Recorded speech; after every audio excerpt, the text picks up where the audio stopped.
Good morning, Bucknutters. Welcome to the Bucknuts Morning Five here on Monday, March 14th, 2022. I am Dave Biddle. I'm very happy to be joined by Patrick Murphy. A lot to get into. Let's, of course, start with Ohio State basketball in the NCAA Tournament with Selection Sunday being yesterday, Patrick. Buckeyes got the number 7 seed, which I tell you what, going into Selection Sunday, I was thinking that was their best case scenario. And they do have a tough first-round matchup. Loyola Chicago, the number 10 seed. Is actually favored by a point. If you go on ESPN's Basketball Power Index, the Buckeyes have a win probability actually higher than Loyola, pretty close, about a 50-50 game. Buckeyes win probability is 51.5%, so about a 50-50 game. Now, my thing is I was watching the shows last night, and everybody's going out of their way, everybody meaning like Jay Billis, Seth Davidson, oh, what a terrible matchup for Ohio State. I'm looking at the other 10 seeds. It wouldn't have mattered who Ohio State would have played as far as a 10 seed. It was going to be a tough matchup. It was going to be about a 50-50 game. Your thoughts on this matchup for the Buckeyes and their seed overall? Yeah, I definitely think it's an interesting matchup. I did find it surprising that everybody seemed to be picking against Ohio State, or at least, as you said, Dave, insinuating that this would be a difficult game. And I think it will be. When you're a 7 seed, you're not supposed to have an advantage, a huge advantage. That is, you didn't earn the right to play what was supposed to be a severely inferior opponent. But the one thing I will say is there were some people that picked Ohio State to lose last year, but not many. So we know how this works in the NCAA tournament. It's about matchups. It's about, showing up and winning on that specific day. Obviously, the Buckeyes will play on Friday early afternoon. I'm taking a look at this team this morning, looked a little last night.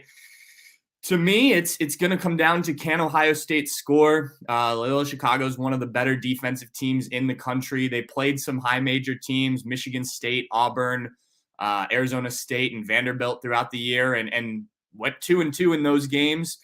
We're close in all of them. So it's a team that can keep up. They don't have any superstars. And obviously there's the name that comes with it, right? This is a team that's made it to a Final Four in recent memory. They made a run last year even. So as a program, Loyola Chicago is one that people think of as kind of a Cinderella story, a team that can upset some bigger names. So I think that plays into it too. But offensively, their numbers are almost identical to the Buckeyes in terms of points scored this season. The defense is, like I said, the big difference. And I think that's where it's going to come down to. If Ohio State's healthy and, Kyle Young can be out there, doing the kind of plays that he makes along with what we've seen from the Buckeyes, I think they'll be all right in terms of scoring points. It's just a matter of whether these guys are healthy, whether you can get Zed Key back in there, things like that. I think that's going to be huge, especially down low. Loyola's not a big team. If Ohio State can dominate in the paint, I think that's where you have your best chance. Yeah, so I do want to get into this. I mentioned it wouldn't have mattered who they played that was a 10 seed. It was going to be tough. It's like Davidson is a 10 seed. They're playing Michigan State. Davidson's a really good team out of the Atlantic 10. They were the A10 regular season champs and lost in the A10 championship game, and they probably would have been even a higher seed. Miami of Florida is a 10 seed, and San Francisco making their first appearance in a long, long time.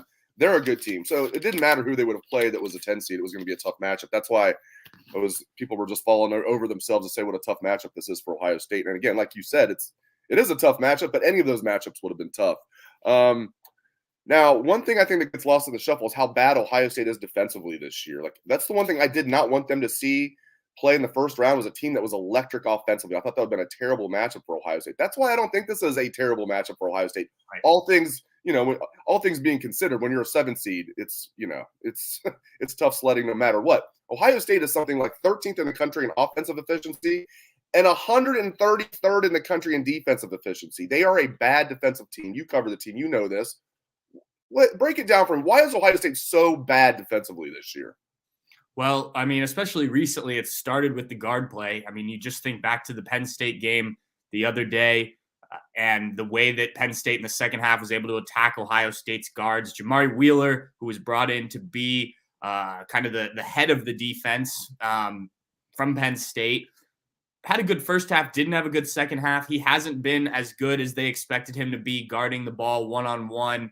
And then behind him, it's just not a ton of defensive guys. You don't have kind of that eraser defensively as a big man. Zed Key has been okay, but he's still not your stereotypical center, undersized a little bit. He's had some real good games defensively. It just hasn't been consistent enough. EJ Liddell's been good defensively, and he's really worked to improve that part of his game, but that's just one guy. Justin Arns isn't out there for his defense, and right now he's not giving you much of anything. So I think you just kind of go down the list. They just don't have a great group of defensive guys. I think the thought coming into the year was that they would be really good offensively, and they've been good offensively. It just hasn't been sustainable, especially late in the season. So I don't think this team ever expected to be great defensively. I think they realized kind of their limitations of the players, and you hope Jamari Wheeler would help elevate that a little bit, and he has at times, just not enough. And so I think that's where the problems start is you can't defend the perimeter the way that a lot of good teams do. Now let's get into the injuries, as you mentioned. You cover the team, you're close, you have your sources. If you had to tell Buckeye fans out there whether or not to expect Kyle Young to play in this game, I tend to think Zed Key's going to play. He played against Michigan, didn't play in the Big Ten tournament, but he at least was out there trying to play against Michigan, re-hurt his ankle. I bet you Zed Key will play. Touch on that as well. I could be wrong. Kyle Young's the one I'm most interested in. And I know you don't know for sure, but if you had to bet one way or the other, you think Kyle Young's going to suit up on Friday? It would surprise me if he doesn't, but not a ton. We're dealing with a concussion here with Kyle Young, and we were talking about this time last year. He was battling a concussion that he suffered in the Big Ten tournament. So this is something that's become an issue with him, and obviously something that will potentially, this is Kyle Young's last hurrah here at Ohio State, unless he somehow gets another year. But you don't want to mess with brain issues and things like that when he's going to move on to do other things. On the same token, he could be playing in his last game if he plays.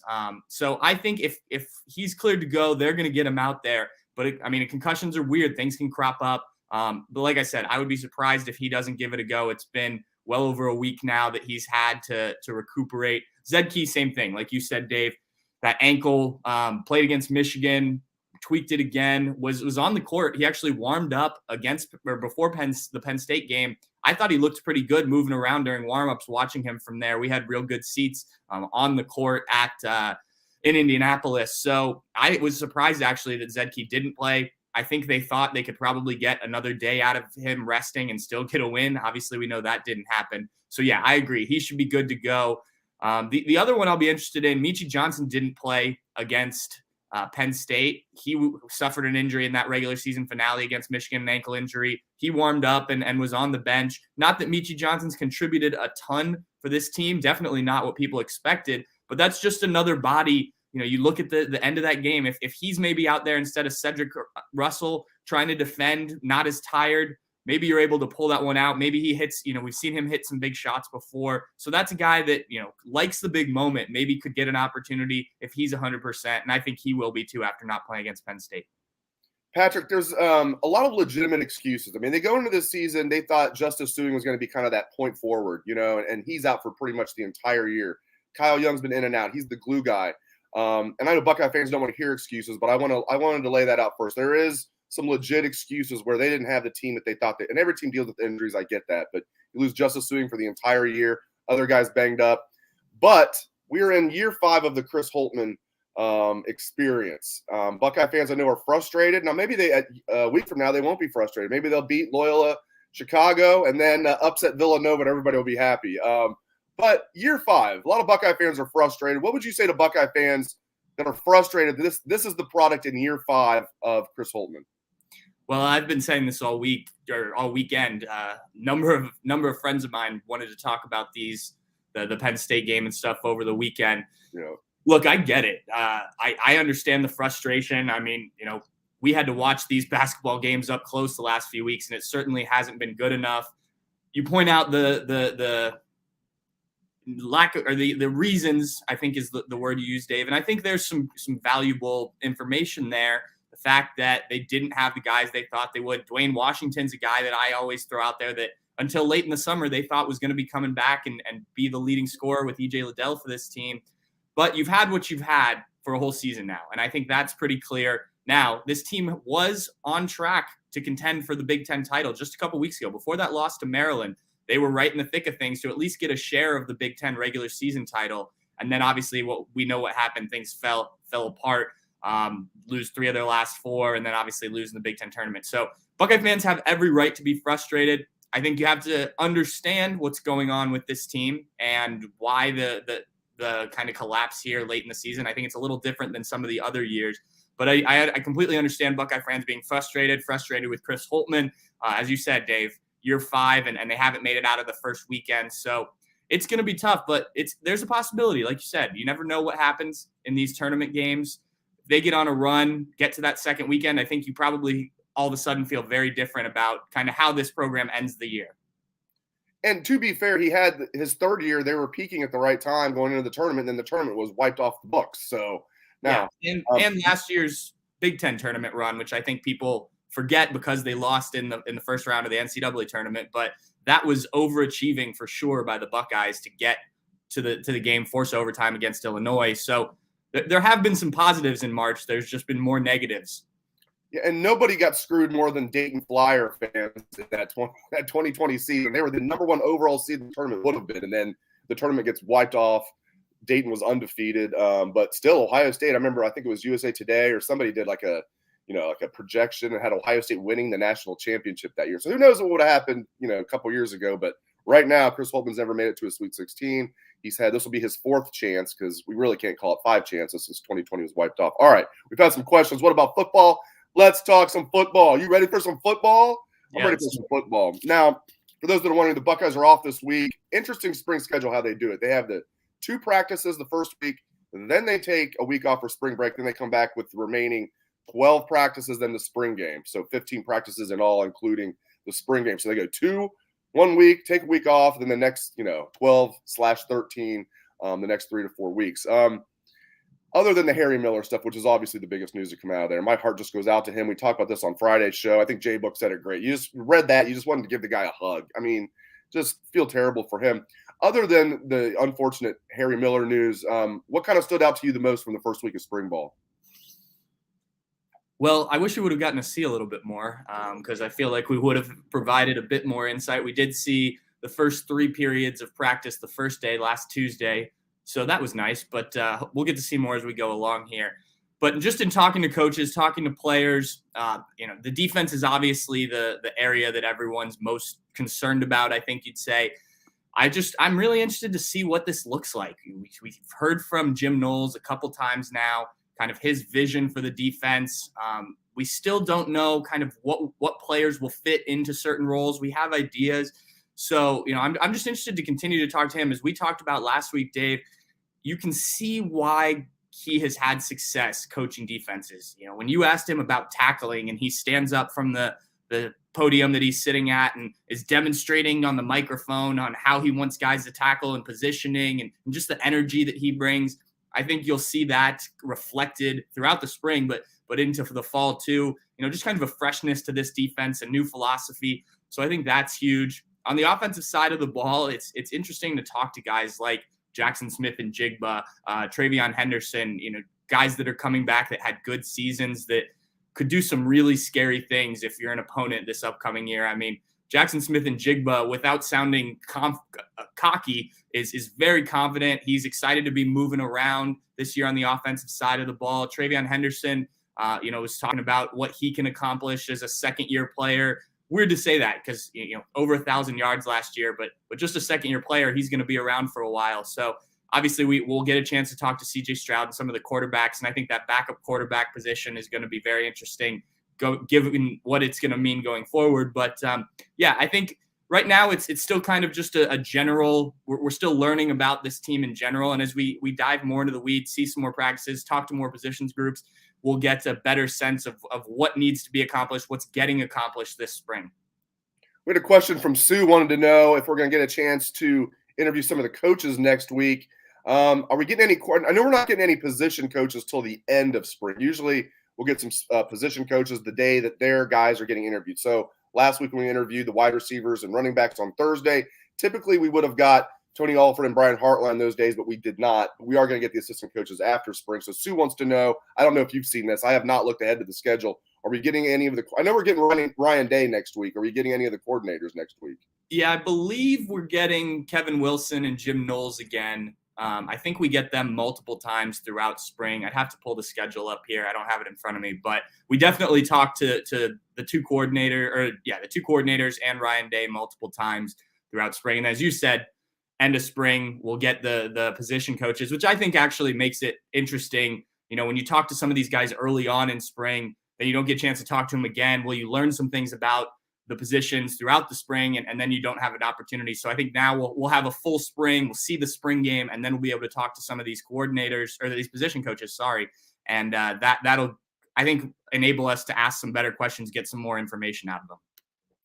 I do want to address this. Isaiah makes a good point. I think sometimes maybe it can come across that we make excuses for the coaches. Then again, some people tell me that I'm too hard. So maybe I'm playing it right. Some people say I'm too hard on the coaches. Some people say I'm too easy. So maybe we're playing it right. I don't know. That's my story, and I'm sticking to it. Another question I want to get to here. Ed wants to know, will the offensive line be better than last year?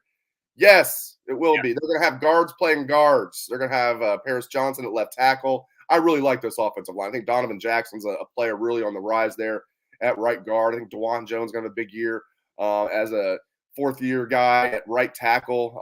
Love Matt Jones. I thought he's played really well the last couple of years. I'm glad he's going to be a full-time starter. Luke Whippler is a second-year guy there at center. Yes, I think the offensive line is going to be better. What are your thoughts? And nothing against Nick Petit-Ferrer, who I think is going to be a very good NFL player. And Thayer Mumford's going to have a long NFL career. So you're losing two good guys, but I think as a whole, this offensive line is going to be better. I agree. I think last year the experiment to get what they said were the best five on the field worked fine for throwing the ball all over the place, but running the ball, short yardage situations, things like that, they weren't as dominant as they should be. I really like what Justin Fry has done in the past, what we've heard from him, the new offensive line coach who came from UCLA, accomplished a lot at UCLA without having the same talent level he does now as a Buckeye offensive line coach. So yeah, I think they'll be greatly improved. The guys you mentioned, other than Donovan Jackson, that are returning, all have a lot of experience. So I think it'll be a good group for the Buckeyes, both passing the ball, throwing the ball, or passing the ball, running the ball. I think there'll be a more balanced attack and a prolific one. Apologize for my voice today. I'm still kind of getting over the COVID. I had Patrick on the show, and he had COVID a couple months ago. Now we're doing it when I have COVID, but spreading it around. Hopefully nobody's getting it. Hopefully I'm not like being contagious to anybody who is watching the live stream right now. I think that probably would be impossible. But anyway, appreciate you guys joining us. If you missed the show, part of the show, you can go back and watch the whole thing. Really appreciate you guys joining us for this edition of the Bucknuts Morning Five. Thank you very much to Patrick Murphy. Again, thanks to all of you for tuning in. We appreciate that very much. If you like the show, subscribe, leave us a 5-star review, all that good stuff. It really helps, and we appreciate it. Thanks again. Hope everyone has a great day.